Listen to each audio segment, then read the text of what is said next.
Welcome to another video from War Backwards is Raw. The title of this video is I Fought Myself in a Civil Raw Battle, or it could be entitled The Split Persona of the Civil Raw. I would like to issue a warning to you. This is a cognitive dissonance warning. Cognitive dissonance alert. What you are about to see will conflict with what has been placed into your mind and brain, and therefore it will be very difficult for you to adjust to what I'm saying in this video. However, I would encourage you to continue on and keep watching this video.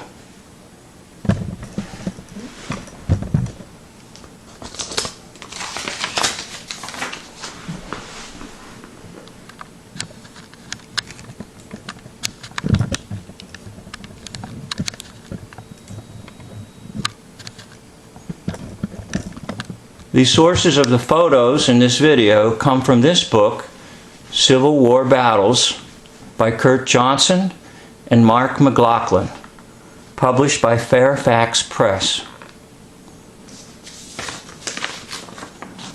So we are going to take a look at 5 battle scenes and commanders: Bull Run, Petersburg, Chancellorsville, Atlanta, and Mobile Bay.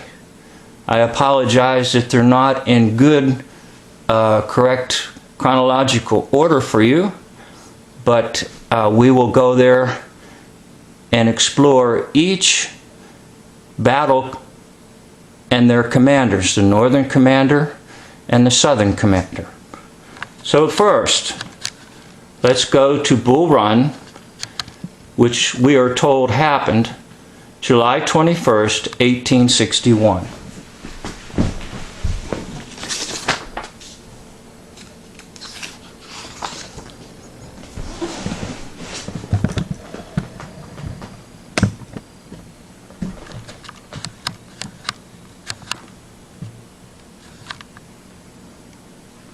Okay, here we are at Bull Run, and our 2 commanders are Irwin McDonald and P.G.T. Beauregard.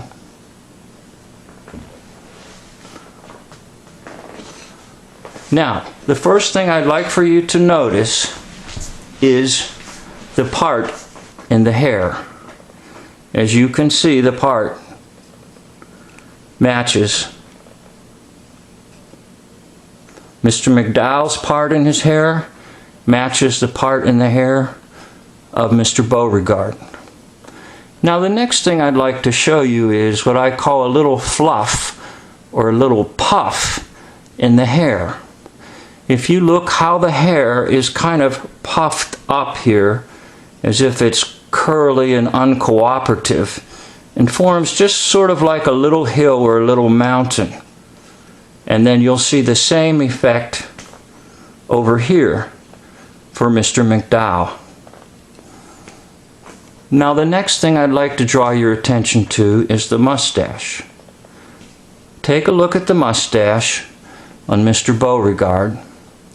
Now go over to Mr. McDowell and take a look at his mustache.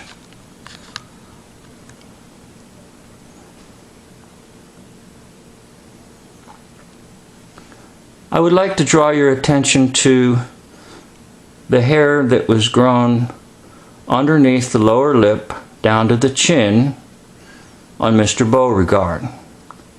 Now I'd like for you to project that little hairline over here to Mr. McDowell.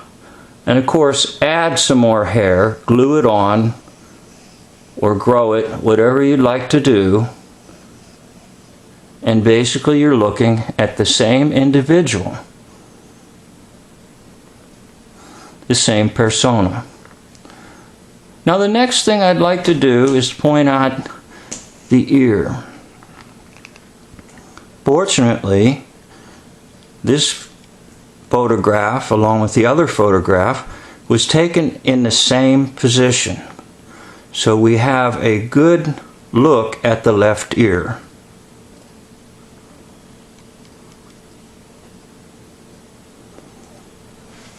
I will attempt to take the camera and enlarge the left ear of Beauregard.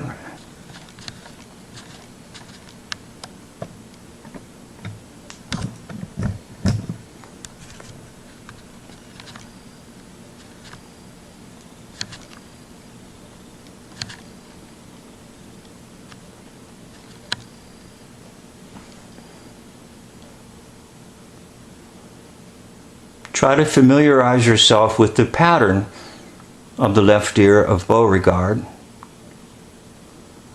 And now I'm going to swing the camera over to Mr. McDowell, to his left ear, and see if you can see the great similarity between the ear patterns.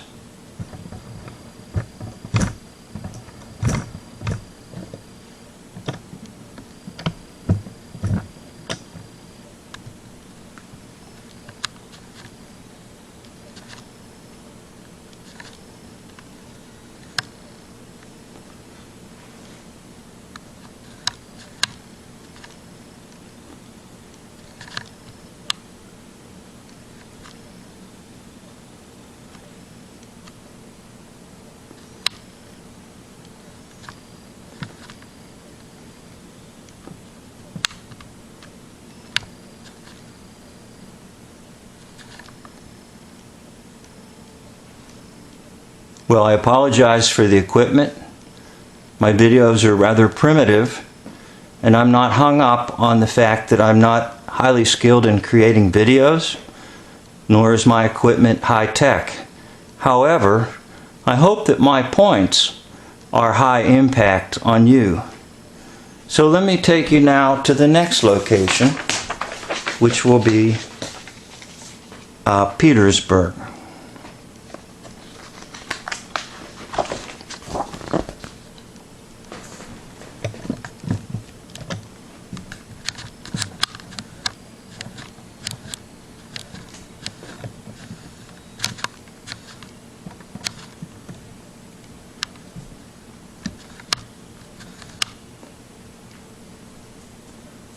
Okay, welcome to Petersburg. And on the left we have the Northern Commander, Mr. John Gibbon. And on the right we have Mr. Ambrose Hill. Now, once again, I'm going to draw your attention to certain facial features. I want you to take a look at the nose of Mr. Ambrose Hill. And now jump on over here to Mr. John Gibbon. It appears to be a very strong, good match. Now, another thing we can do is, once again, we can take a look at the ears. And the ear pattern of Mr. Ambrose Hill's is kind of hidden a little bit. But I'll try my best to get the camera to show you both patterns at the same time.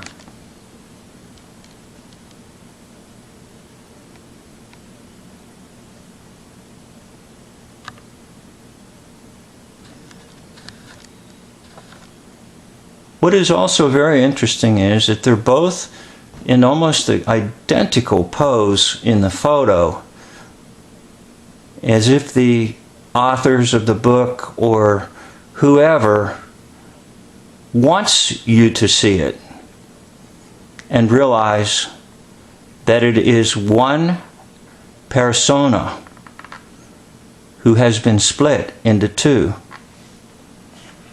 Now we're going to go to Chancellorsville.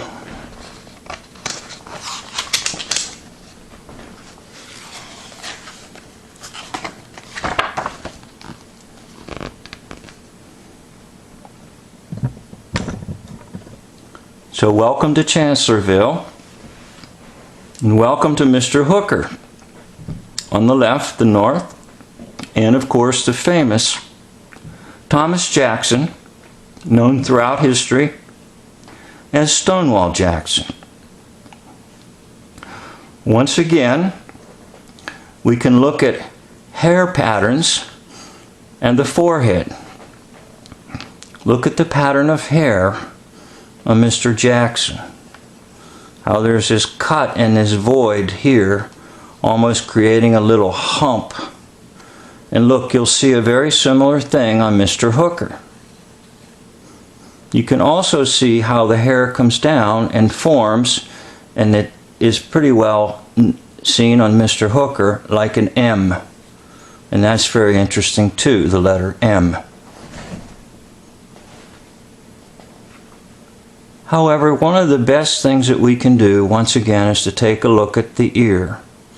Take a look at the left ear of Mr. Jackson, and then the left ear of Mr. Hooker.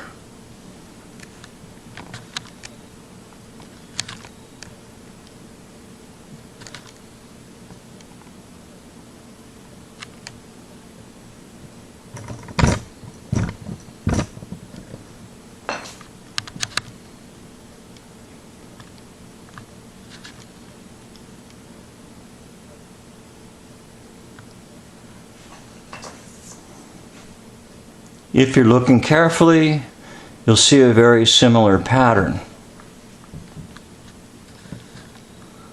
Now, one other feature I want to show you is we're going to go to Mr. Hooker first. Let's look at this sideburn that he has coming down off of his hair. You can project that and see that actually right here. So let's add some hair, let's glue it on, and basically you'll see the formation of another character. And of course, Mr. Jackson is roughed up a little bit. He's got some dark circles here under his eyes, but Mr. Hooker is portraying and emanating and almost radiating light.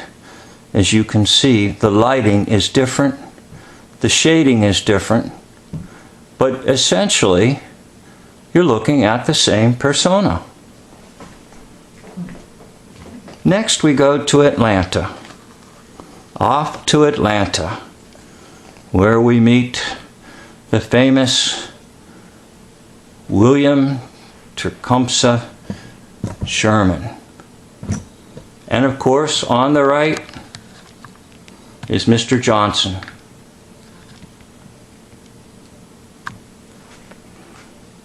Now, once again, if you look at the forehead and look at the ear and look at the facial features, I think you can see essentially you're looking at the same persona. But once again, on the left, Mr. Sherman sort of emanates light on his forehead and on his cheeks. And if you look closely at Mr. Johnson on your right, you will see that Mr. Johnson has been darkened a little bit, perhaps some grease paint on his face, perhaps some shading with lighting, whatever techniques could have been employed at the time to contrast the two characters. Mr. Sherman sort of showing the light and Mr. Johnson kind of showing the dark. And once again, we'll try to go to the ears and allow you to see the ear patterns. And we'll see if we can keep them both within the same frame.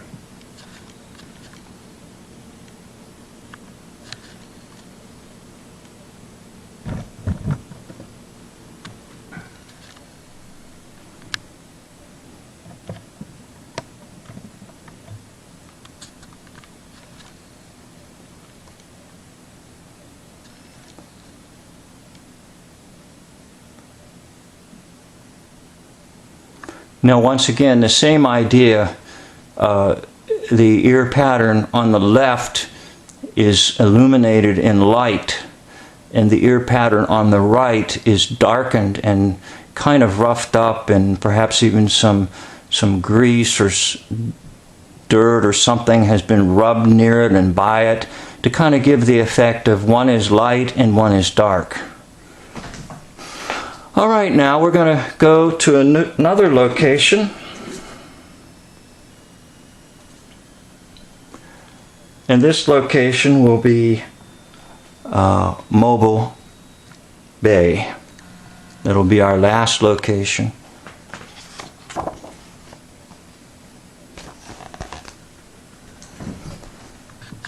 This is a rather easy one to see. And I hope you can see it almost immediately as I attempt to adjust the camera a little better here for you. On the left we have Mr. David Farragut. On the right we have Mr. Franklin Buchanan. Now, start with the nose. Take a look at the nose. Let's just compare the nose on the right and the nose on the left.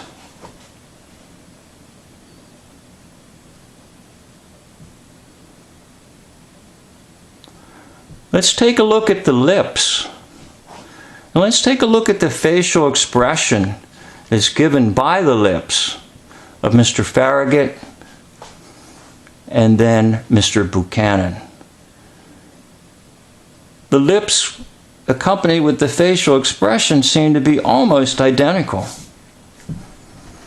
Now once again, the light and the shading seems to be very important, because on the left, Mr. Farragut, it is very clear and illumined with light and almost radiating in a sense from the facial features. And then on the right, Mr. Buchanan, his facial features seem to be gruffed up, perhaps a little bit of dirt smeared on him, perhaps some whiskers that he grew and they added some grease or dark paint on it to contrast him with the light. He's kind of a shady character, so to speak, by the photo, not necessarily by what's recorded in history. And if you look at the forehead, you'll see pretty much the same shape of the skull and the forehead. And then of course the hair is kind of a different story, but we'll start with Mr.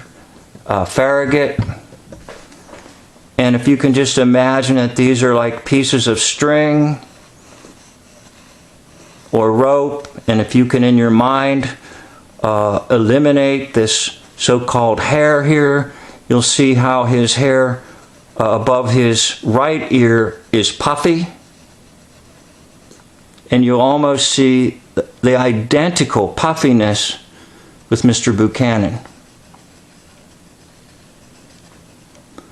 So remove the hair on Mr. Farragut on his head, look at the skull shape, add a little extra hair right over here and fluff it up a little bit, almost like a piece off of a carpet or a piece off of a poodle, and then kind of darken everything a little bit, and then collapse the cheeks on Mr. Buchanan, have him hold his air in and sort of collapse his cheeks, and then over here on Mr. Farragut, have him puff his cheeks out a wee bit.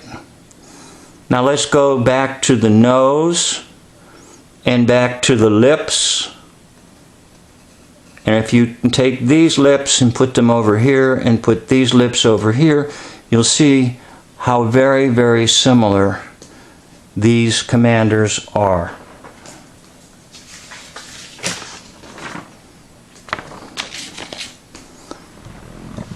So in this video, I've tried to show you the commanders of 5 battles.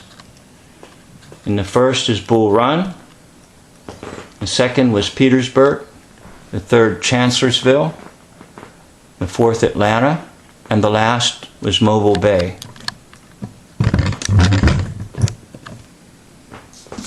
Now let me talk just a little bit about what I mean about the split persona.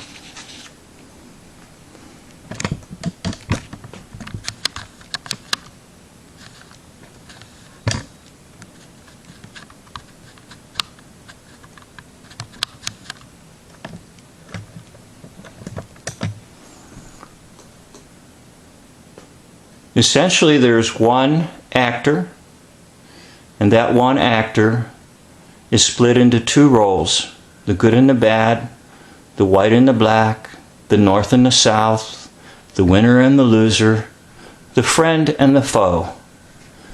In other words, it's controlled by one source, and the source doesn't care whether they are the winner or the loser in any particular battle, because they are in charge. And the commanders of these particular battles are under their control. This video will, I'm sure, trigger some questions in your mind, and perhaps in future videos we'll explore some of those questions that you might have about this whole idea of splitting the persona into two roles: good and bad, white and black, north and south, winner and loser, friend and foe. So once again, the title of this video could be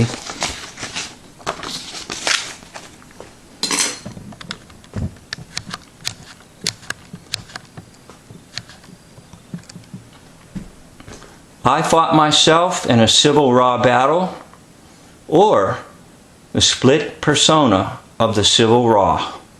Remember, war backwards is Ra, drop the W, and you have Ra, the false god from Egypt, Ra, which is just simply another name for the devil or Satan.